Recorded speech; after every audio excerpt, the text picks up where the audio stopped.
Eu sou Ana Frango Elétrico e você está ouvindo Por Trás do Disco no podcast Vamos Falar sobre Música.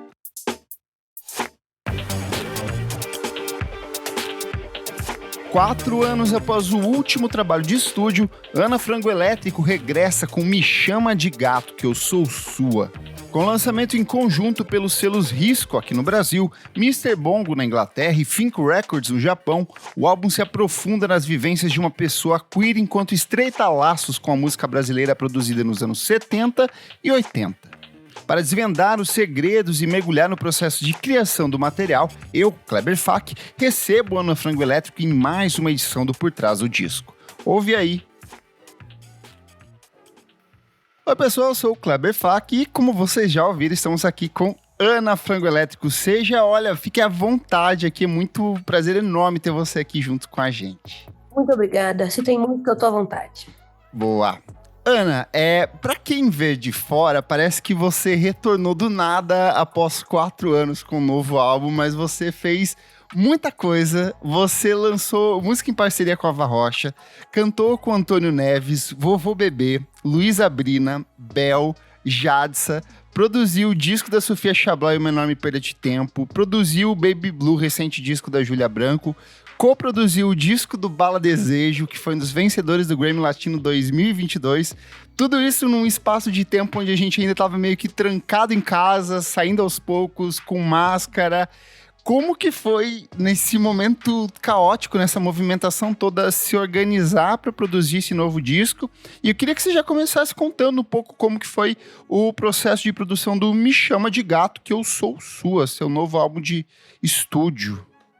Bom, foi um processo longo, faz 2 anos que eu tô gravando e tô trabalhando nesse álbum, então foi um processo que começou em 2021, no final de 2021, ali naquela saída de pandemia, ainda com máscara, ainda com teste, voltando a trabalhar, então foi um disco que foi feito com calma, e principalmente por uma questões financeiras mesmo, de estrutura, de não ter estrutura mesmo para sair acabando o disco e fazendo ele, e que, obviamente, a falta de estrutura nunca é legal, mas, ao mesmo tempo, a estrutura dele foi chegando, graças a Deus eu não posso reclamar, no sentido de que o selo Risco, né, grande parceiro, salvou esse álbum, parceiro Mr. Bongo Internacional e grandes amigos colaborando, que eu pude ir colaborando aos poucos, né, tipo, financeiramente e tal, e fazendo trocas também. Então é um disco que demorou, e demorou também por uma questão estética, por um apreço, assim, de finalização, de muita delicadeza no olhar, assim, para com o disco. Foi um disco que eu acho que eu consegui trabalhar de uma forma realmente como produtora, assim, eu sinto quase como se não fosse eu cantando aquelas músicas, no sentido que realmente eu acho que eu tive um olhar muito de produtor musical, e foi muito bom, acho que por ter sido feito devagar, né, 2 anos de processo, foi um processo que me fez entender o que eu realmente gostava ou não gostava, entender o que era alguma coisa, era insegurança ou não era. Foi um disco que eu tive muita pouca insegurança, o que foi muito bom e novo para mim, assim. Acho que bastante por ter muita segurança e certeza no que eu queria experimentar no quesito de produção musical. Uhum. Você começou falando dessa questão estética aí, e eu coloco você numa categoria. Eu acho que assim, a gente nasce brasileiro, a gente tem uma predisposição a gostar de música brasileira, mas eu coloco você numa categoria muito especial, que é pessoas que vivem a música brasileira e que têm um profundo apreço e um profundo respeito.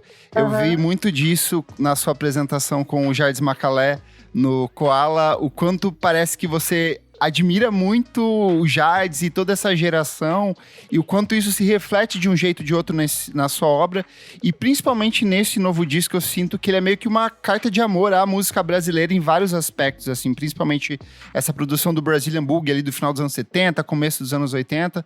Eu queria entender um pouco onde que você estava mirando nesse disco, quais são as referências, o que você traz ali, se isso foi uma coisa que foi construída aos poucos dentro da gravação do álbum, afinal foram 2 anos, ou desde o momento que você entrou em estúdio, você falou, cara, eu quero fazer isso nessa direção aqui?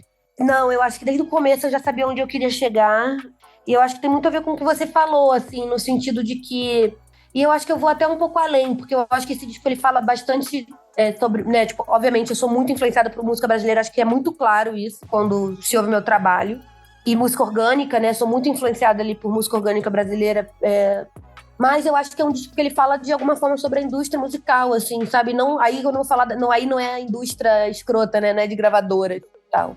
Eu vou falar da indústria fonográfica, né, acho que das décadas, de alguma forma, sabe?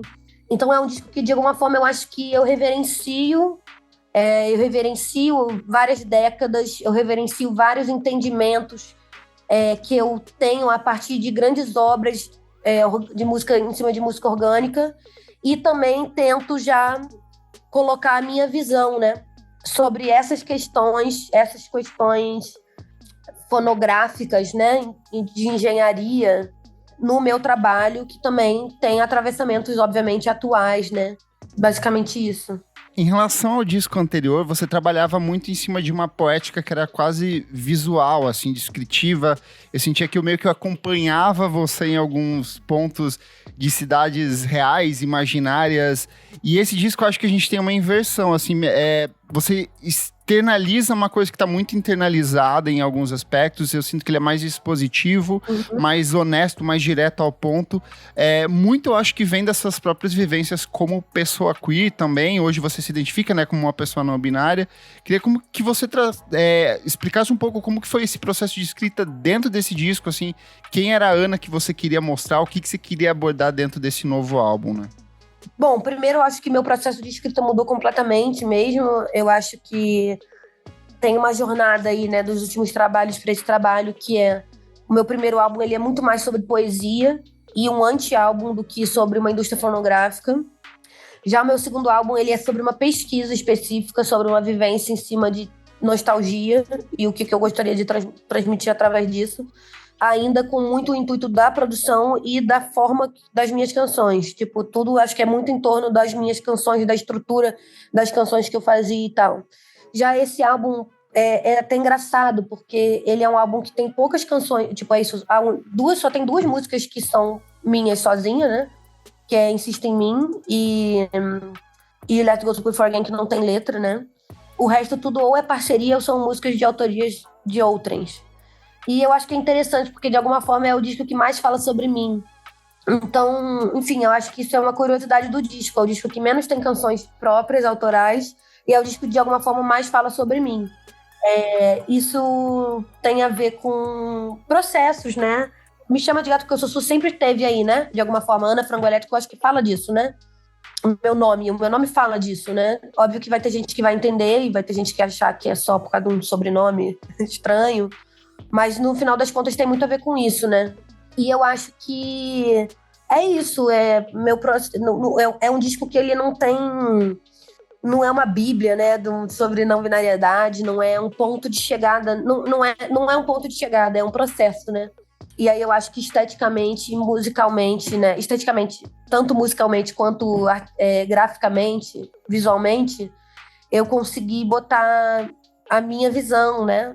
De subjetividades divergentes. Então é um disco que fala de processo, confusão, autoteorias, micromutações, desconstruções da minha própria imagem. E aí eu acho que o amor, ele evoca, né, isso tudo. Então é um disco que fala muito de um processo amoroso que evoca essas mutações, micromutações, autoteorias. E é isso, é um processo aberto, né? Tá aí para todo mundo que quiser acompanhar de alguma forma a minha vivência, né? Eu acho que ela é escancarada de alguma forma. O disco é mais um quadro aí mais um capítulo dessa minha vivência, mas não tem ponto de chegada nenhum. Acho que é um disco que procura mais confusão do que construir alguma coisa intacta e imutável, sabe? Você falou bastante da questão estética. O disco ele tem essa ilustração da Fernanda Massotti, design gráfico da Maria Caulevi, fotografia do Rick Duarte, que já tinha trabalhado com você no trabalho anterior. E eu gosto muito que você falou esses dias no Twitter que você não estava pensando em visualizer, você gosta de disco com capa, você gosta de pegar o disco na mão, de ver Queria que você comentasse um pouco sobre essa identidade, essa questão dos tigres, e principalmente para quem, eu não sei se isso vai chegar para todas as pessoas que estão ouvindo em streaming, mas o disco acompanha um fanzine, né, esteticamente muito bem bolado, com uma valorização das cores muito grande. Como que foi esse pensar gráfico do disco também? Você que assina essa direção visual do disco também, né? Sim. Eu acho que foi eu pensei muito sobre isso, de alguma forma, no como na indústria da música, né, tem muitas pessoas divergentes, né, de gênero e sexualidade que são muito importantes na indústria da música e que eu sinto que até então a gente não tem a estética dessas pessoas, né? A gente tem uma estética de uma indústria do que a pessoa quer. A própria Gal Costa, né? Tipo assim, que foi casada durante anos com uma mulher, né, e tal. A gente não tem... Tudo bem que eu acho que tem uma questão de geração e tal, e tem uma questão de não querer né, tipo, não querer... Claro, ela tem todo o direito de ter sua privacidade, né, de não ter sua privacidade invadida. Mas eu acho que não é só isso, né? Eu acho que tem a ver com uma indústria. O que é a indústria... O que sempre vendeu, o que não vendia. Quem são essas pessoas que chegam com uma estética sapatão, por exemplo, e o que acontece com elas? Até nisso existe uma formatação da indústria, né? Da estética sapatão, Aí, assim. por exemplo, aí, claro que entram figuras muito importantes que vão chegar com contrapontos, né? Acho que a figura da Cássia ali nos anos 90, que também já tem uma abertura, e a Cássia, né, ela é um símbolo ali, né, de uma questão de gênero e sexualidade, enfim, sobre de divergência, né? Eu acho que tem uma importância muito grande. Enfim, aí eu não sei, eu me vejo como uma pessoa que, no meu tempo, tem acesso a ter esse controle, né?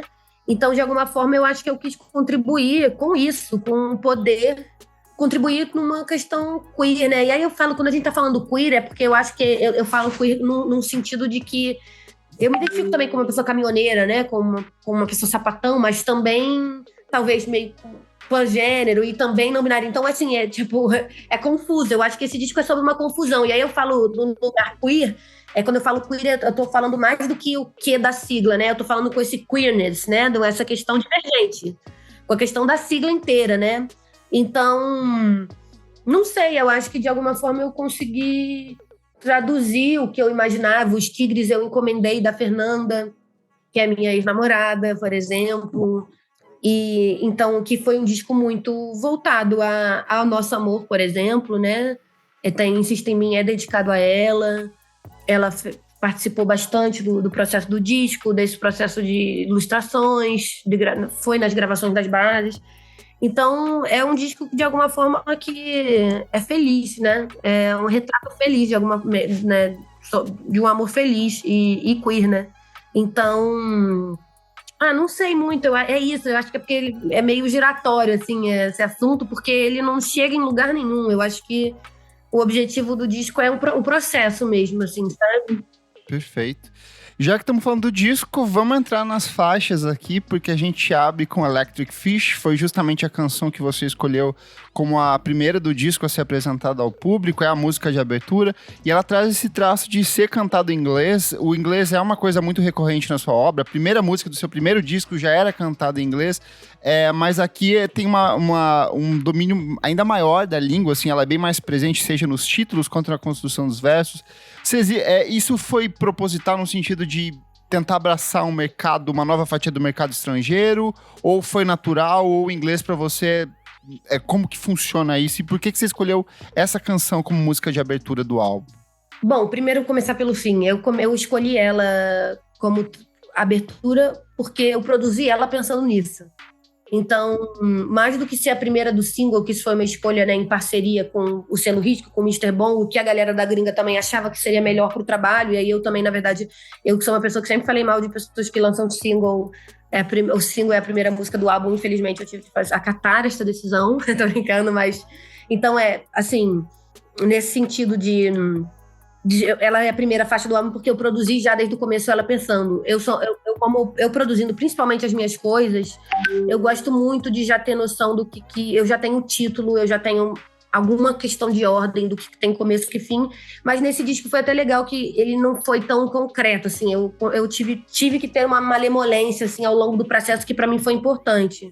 Bom, aí, enfim, eu produzi. E aí, o fato do inglês, eu acho que tem uma questão curiosa que não sei se é tão presente assim na minha obra, né? No Farelos, na verdade, a gente poderia falar que é inglês, mas não é inglês, né? É um broken English, assim, né? Sim. É quase uma ironia, né? Quase não, é uma ironia, na verdade, né? Assim, né? Na verdade, eu não diria que é uma coisa presente no meu trabalho. E no próprio Little Electric Heart também é só o título, né? Não aparece mais em nenhum lugar em inglês, não tem uma música em inglês e o título é em inglês.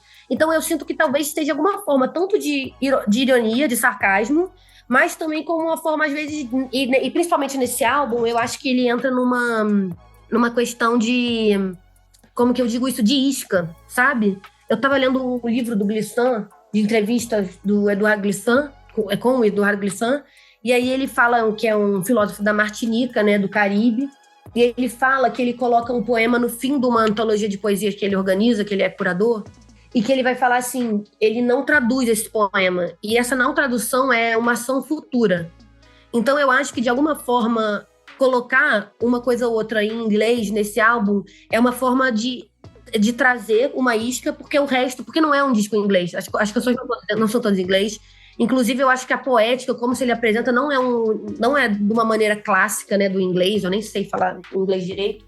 Então, eu acho que tem muito a ver com essa coisa da maísca para trazer para perto, talvez, desse questionamento de língua portuguesa, que é uma língua que eu sou muito fã e admiro muito, acho que talvez principalmente pela questão da canção e da poesia, que me faz ser uma grande admiradora dos sons das palavras. Então, eu acho que talvez essas coisas em inglês elas sejam uma maneira de trazer os gringos e uma isca e de colocar eles na fogueira de coisas que não são traduzidas e que faça com que eles, e aí citando o Glissant, talvez num objetivo de uma ação futura.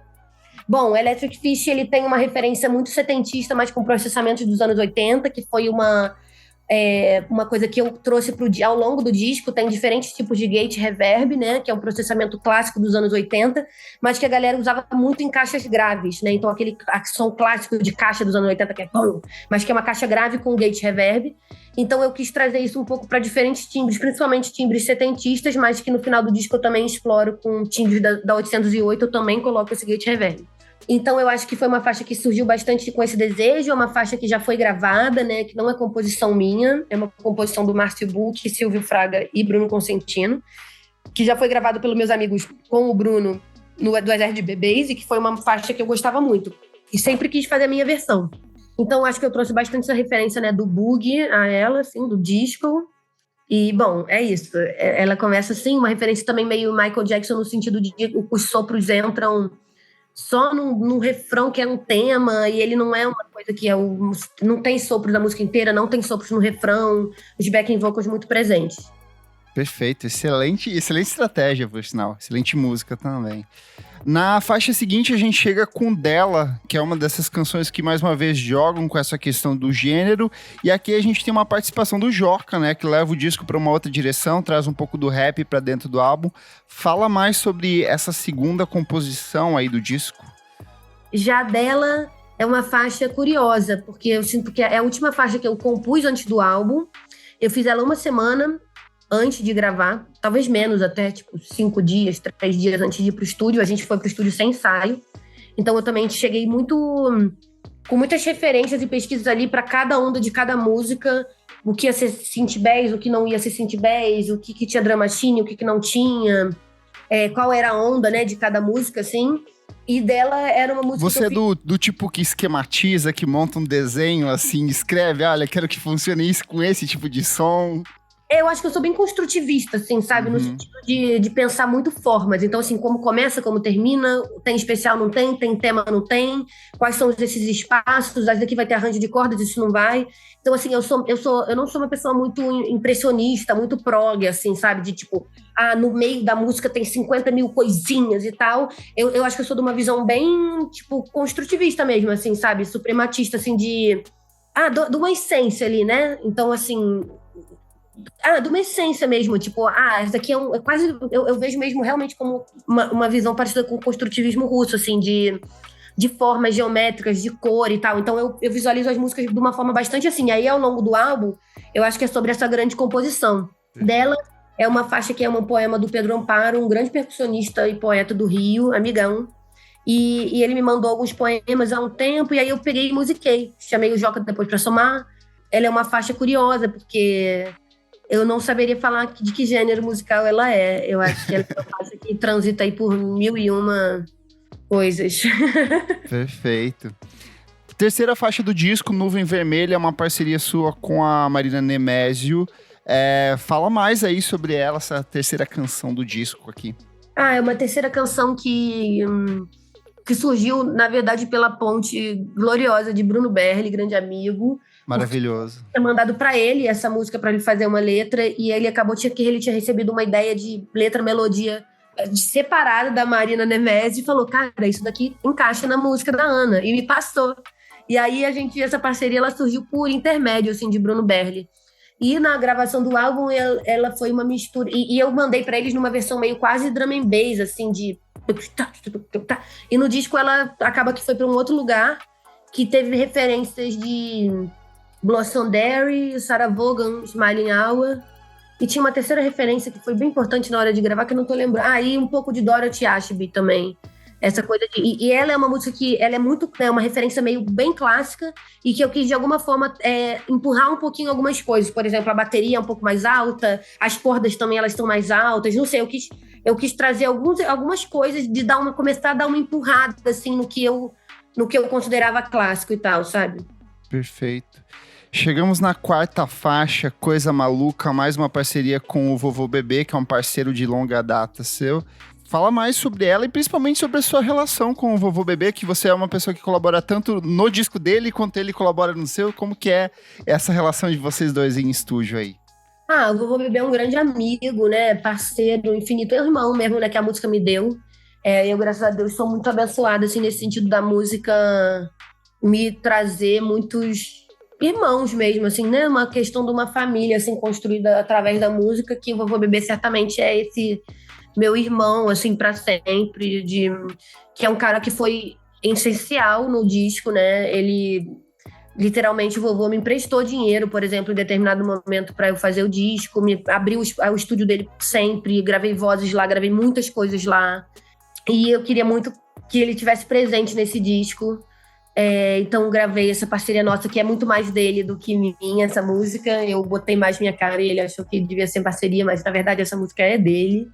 E chamei ele para fazer um arranjo também no disco, que ficou muito lindo, que ele chamou também a Aline Gonçalves para fazer com ele, que é Camelo Azul. Então, além dele estar muito presente como engenheiro de som, quis muito botar ele como compositor e como arranjador, que é muito importante na minha história, uma figura que eu sou eternamente grata em vários sentidos.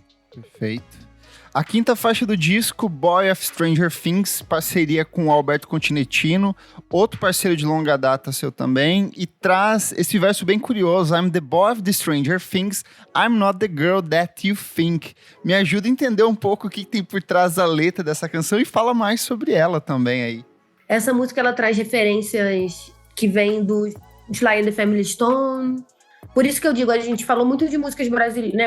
Eu acho que eu tenho muito na minha raiz de música brasileira, mas eu acho que é um disco que eu pesquiso bastante clássicos estadunidenses, né? Como Michael Jackson, Quincy Jones, Sly and the Family Stone, Curtis Mayfield e outras coisas, óbvio, mas principalmente, assim, muitas coisas. É um disco que também, é isso, eu sinto que a pesquisa do disco ela é quase esquizofrênica, assim, de muitas camadas, muitos gêneros diferentes, muitas pessoas, muitos lugares.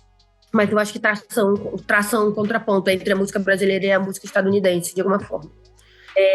Que no final das contas, esse contraponto tem muito a ver com o Tim Maia também, né? Então eu acho que ele é um cara que fazia isso e é presente bastante no disco. É uma faixa, essa Boy of Stranger Things, quando eu era mais nova, falavam que tinha a ver com o moleque do Stranger Things, literalmente. Total. Tem até uma página do Facebook que eu fui ver esses dias que literalmente ficam... se você ver meu Google, vai ter várias fotos do cara. Literalmente tem uma página no Facebook que ficam botando só fotos da Ana Frango Elétrico. E é literalmente só fotos do moleque do Stranger Things. Então surgiu daí, né? E na verdade eu vou trazer pro disco, né? Vou trazer pro Me Chama de Gato Que Eu Sou Sua, eu vou trazer pra questão não binária. Então essa letra ela vai falar sobre isso, né? Tipo, não é boy from the Stranger Things, né? Não é da série. É, na verdade, é o garoto das coisas estranhas. Sim. E aí o buraco é mais embaixo. Você pode pensar em várias coisas, eu deixei aberto aí pra imaginação, mas vai falar de amor, né? De alguma forma, e vai trazer essa confusão, essa cinematografia não binária. Perfeito. Você falou muito que esse disco é o trabalho que mais fala sobre você, sendo que não são canções essencialmente suas. E eu acho que isso fica muito explícito em Camelo Azul. A primeira vez que eu escutei ela, eu falei, cara, isso aqui é uma das coisas mais explícitas que a Ana já cantou. E aí você vai ver a letra, é uma composição do Vitor Conduro, né? Uma parceria, eu não sei, é dele, né? Com a música Dele, não é e letra. Uhum. E tem uns versos fantásticos. Seu cheiro me lembra meu lado feminino, mas hoje sou seu menino. Então volta pra essa questão da não binariedade aí. Fala mais por que você escolheu essa canção e como que ela chegou até você, essa música que é incrível. É engraçado porque essa canção, o Vitor Conduru é um amigo meu de colégio, né? Uhum. Então, essa canção eu toco literalmente antes de ter uma Maçuqueima, eu já canto essa canção. Legal. E é engraçado, eu acho que eu tava esperando o momento que tivesse a ver mesmo pra gravar ela. Eu acho que era o momento de gravar ela. Ela tinha tudo a ver com o álbum, então eu resolvi gravar. E ela totalmente é um desses exemplos de canções que não são minhas e que falam, talvez explicitamente, sobre mil coisas minhas de alguma forma. E fala muito sobre o álbum. É uma canção que eu já queria gravar há muito tempo. Não é uma novidade, assim, pra mim, sabe? Perfeito. A faixa seguinte, sétima faixa, Insista em Mim, outra composição que você já apresentou anteriormente. Essa aqui é Cassiano total, é Tim Maia, essa combinação entre os dois aqui, de novo, traz essa exposição sentimental muito grande na construção dos versos. Musicalmente ela é impecável, mas conta aí o que tem por trás dessa música, que é uma das principais aqui, uma das mais bonitas desse disco, assim. É isso, eu acho que ela é uma música que ela tem uma importância por ser a única minha de letra sozinha, então eu acho que ela tem uma importância maior até do que outras canções minhas, né? Ela fala... É engraçado porque eu acho que tem gente que ouve ela e acha que eu tava, sei lá, triste, né? Mas eu fiz ela num momento muito feliz, na verdade. Ela foi bem feliz. Eu acho que o disco todo, ele fala de um amor feliz, assim, sabe? E ela também. E você sacou tudo, porque essa referência do Cassiano, muita gente fala, Tim Maia e outras coisas. E, na verdade, quem eu pensei mesmo fazendo foi no Cassiano. Uhum. Total, não, ela tem total essa vibe aqui. Ela tem essa referência, não sei, eu cheguei e fiz ela em 10 minutos, assim, eu cuspi ela, assim, mais ou menos, sabe? Ela é bem clássica, bem simples e era verdadeira, era o que eu literalmente estava sentindo. Eu acho que dá pra transparecer isso, ela é bem explícita mesmo. A gente chega na oitava canção, que é Let's Go to Before Again, e aí ela é instrumental, né, uma música eletrônica, tem essa questão da bateria eletrônica ali, ela viaja numa coisa meio anos 80, comecinho de anos 90 também. Eu queria que você comentasse um pouco mais sobre ela, e a gente fala muito, quando eu penso Ana Frango Elétrico, parece uma coisa assim, meio retrô, meio nostálgica, mas eu queria entender um pouco dessa sua relação com música eletrônica, onde você se aventura, o que você bebe, se você flerta com isso ou não, ou é algo muito esporádico dentro das suas audições? Não, certamente não é algo que eu tenho familiaridade pra caramba, não. Eu acho que principalmente a minha pesquisa é muito orgânica mesmo, né? Mas eu gosto muito, eu ouço muito, eu gosto de rap, eu gosto de... Eu gosto de house pra caraca, gosto de garage, assim. Eu curto pra caramba eletrônica. Eu só não me aventuro a fazer porque eu acho que eu não... Tem que ter essa dedicação, né? Essa pesquisa. Eu não tenho essa pesquisa, mas eu gosto muito. E eu ouço muito. E tem trabalhos de amigos meus que acho que flertam, né? Com essa questão, por exemplo, o trabalho do Dada Joãozinho. Ah, perfeito. Que eu me identifiquei, assim, com o álbum. Por mais que não tenha nada a ver, eu acho que os nossos álbuns, de alguma forma, eles conversam. Por diversos motivos e principalmente mais conceituais do que qualquer outra coisa, assim, sabe? E aí eu gosto muito, Vitor Milagres, que é parceiro dele também do Rosa Bege, o meu amigo, né? Eu tenho amigos da Reurbana que trabalham muito com Joca, que fazem também bastante coisas com eletrônico e com canção, que eu gosto pra caramba. Eu só não tenho tanto approach, mas eu me aventuro. Por exemplo, no caso do Let's Go to Before Again, debaixo do pano, as programações foram minhas, eu gosto. Eu acho que meus próximos trabalhos cada vez, na verdade, vão ter mais esses elementos. Mas eu sinto que, de fato, eu pesquiso essa mistura. Que tem a ver com bastante Essa mistura, porque eu gosto muito de tocar, né? Então, eu sou muito do piano, da guitarra, do violão. Tem essas duas coisas, assim, mas e Let's Go For Again foi legal que o Sérgio Machado, que é um mestre maravilhoso, que gravou todas as baterias, e ele me incentivou muito a programar essas duas faixas. Eu quase mandei pra ele, aí ele falou, Ana, programa você sabe o que você quer, vai na fé, sei lá o quê, e foi muito legal, assim, ter o apoio dele, que é uma figura que saca pra caraca, e foi uma figura muito importante, assim, nesse sentido de que é uma pessoa que eu admiro muito, é um grande mestre, e que me admira, e que confia muito nas minhas visões. Isso me deu muita força e energia ao longo desse processo, principalmente nessas duas faixas que são programações. A canção seguinte é Debaixo do Pano, é uma composição de Sofia Chablau, faz parte do primeiro disco de Sofia Chablau, no nome Perda de Tempo, que você produziu. Por que você escolheu regravar essa canção aqui? Por que você trouxe ela aqui já pro fechamento quase do álbum? Ela foi uma faixa curiosa, sabe por quê? Porque ela ia ser a segunda do álbum. E acabou que eu não gostei dela na versão orgânica, eu achei que ficou parecida com a versão do álbum da Sofia Chablau e Meu Nome Perda de Tempo, que tem muito meu dedo de produção, principalmente essa faixa nesse álbum. Então eu saquei que, caraca, tava muito parecido porque era muito a minha visão ali. E aí eu quis dar uma rompida com isso, entendeu? Então acabou que eu trouxe elementos bastante a minha... Na verdade, ela é uma faixa que é interessante, porque, cara, nela eu vejo quase a pesquisa do álbum inteiro, porque nela eu realmente escuto Prince, eu realmente escuto Caetano Veloso, eu realmente escuto Stevie Wonder. Tem citações, assim, melódicas mesmo a essas pessoas, sabe? Então eu acho que é uma faixa curiosa e acabou que ela virou ali ela foi pro final. Porque eu achei que ela tinha mais a ver com o final do processo, com o que ela foi tomando, assim, né? Porque o álbum eu sinto que ele vai fazendo tem uma trajetória de alguma forma.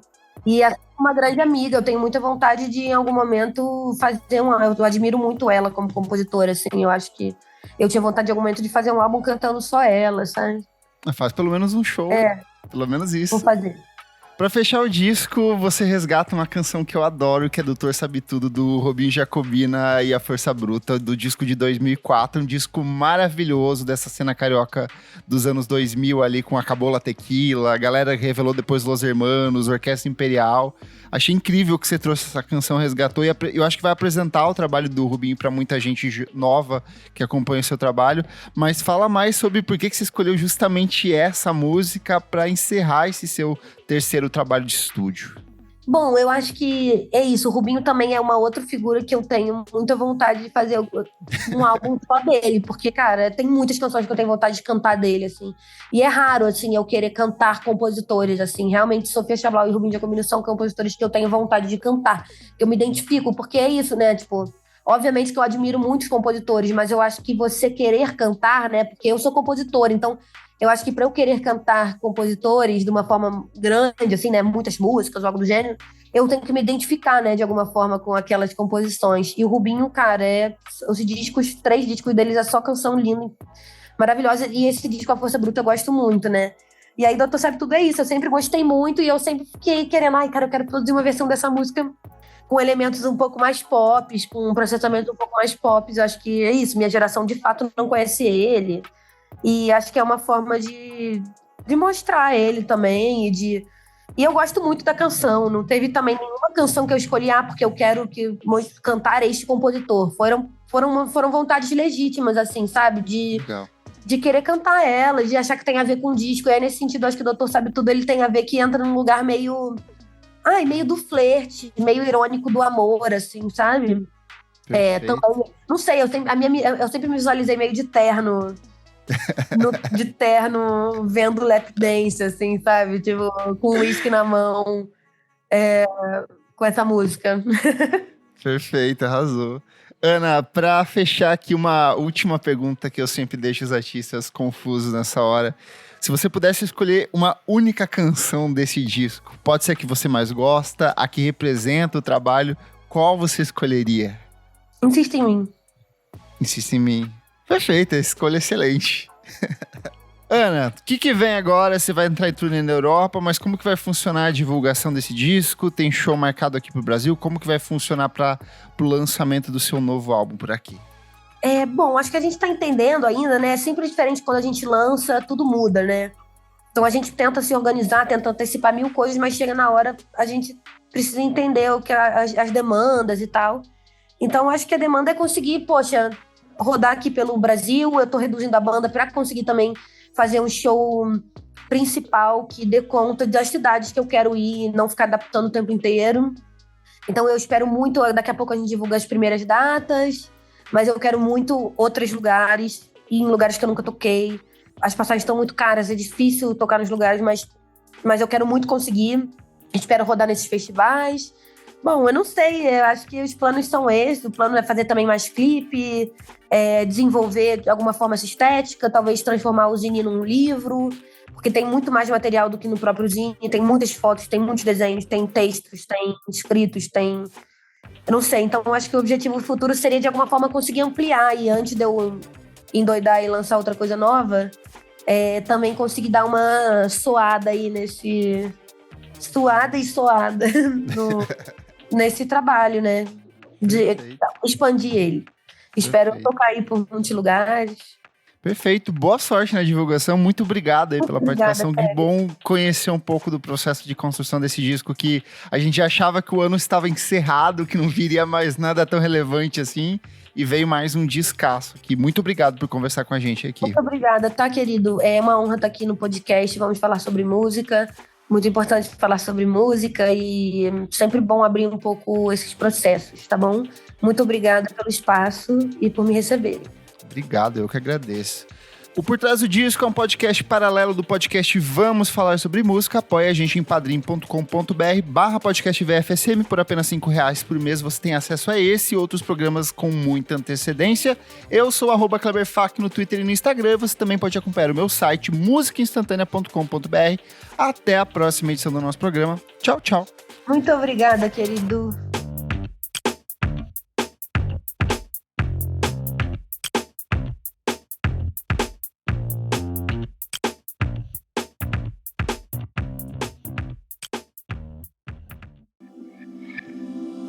Esse podcast foi editado por Nick Silva.